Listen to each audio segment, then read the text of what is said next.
ವಿಮಾನ ಅಪಘಾತದಲ್ಲಿ 7 ತಿಂಗಳ ಗರ್ಭಿಣಿ ಸಾವಿಗೀಡಾಗಿದ್ದಾರೆ. ಮೇ 30ರಂದು ಸಂಬಂಧಿಕರ ಮದುವೆಗೆ ಅಂತ ಜಿನಿಲ್ ಬಂದಿದ್ರು.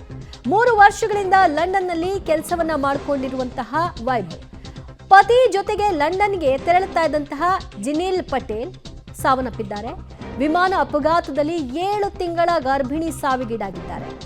ಈಗಾಗಲೇ ವಿಮಾನದಲ್ಲಿದ್ದ ಪುಟ್ಟ ಮಕ್ಕಳ ಜೊತೆಗೆ ಕುಟುಂಬ ಕಳ್ಕೊಂಡಿದ್ದಾರೆ ಅನ್ನುವಂತಹ ಮಾಹಿತಿ ಇತ್ತು. ಆದರೆ ಇದು ಇನ್ನೊಂದು ರೀತಿಯಾದಂತಹ ಟ್ರಾಜಿಡಿ. 7 ತಿಂಗಳ ತುಂಬು ಗರ್ಭಿಣಿ, ಇನ್ನೆರಡು ತಿಂಗಳು ಹೋದರೆ ಮುದ್ದಾದ ಮಗುವನ್ನು ತನ್ನ ಮಡಿಲಿನಲ್ಲಿ ಆಡಿಸ್ಬೇಕಾಗಿತ್ತು. ಆದರೆ ಅವರು ಸಾವನ್ನಪ್ಪಿದ್ದಾರೆ. ಅವರ ಸಂಬಂಧಿಕರ ಜೊತೆಗೆ ಜಿನಿಲ್ ಪಟೇಲ್ ತೆಗೆದುಕೊಂಡಂತಹ ಒಂದು ಫೋಟೋ ಈಗ ಲಭ್ಯವಾಗಿದೆ. ಅವರು ಎಷ್ಟು ಖುಷಿಯಾಗಿ ಅವರನ್ನು ಬೀಳ್ಕೊಟ್ಟಿದ್ದಾರೆ ಅನ್ನುವಂತಹ ಸನ್ನಿವೇಶವೂ ಕೂಡ ಅದು. ತನ್ನ ಪತಿಯ ಜೊತೆಗೆ ಅವರು ಲಂಡನ್ನಲ್ಲಿ ನೆಲೆಸಬೇಕು, ಅಲ್ಲಿಯೇ ಮುಂದಿನ ಜೀವನವನ್ನು ಭವಿಷ್ಯವನ್ನು ಕಟ್ಕೊಳ್ಬೇಕು ಅಂತ ಹೊರಟಿದ್ರು. ಆದರೆ ಸಂಬಂಧಿಕರೊಬ್ಬರ ಮದುವೆ ಇತ್ತು. ಆ ಮದುವೆಯನ್ನು ಅಟೆಂಡ್ ಮಾಡೋ ಸಲುವಾಗಿ ಅವರು ಬಂದಿದ್ರು. 3 ವರ್ಷಗಳಿಂದ ಲಂಡನ್ನಲ್ಲೇ ಅವರ ಪತಿ ವಾಸವಾಗಿದ್ರು.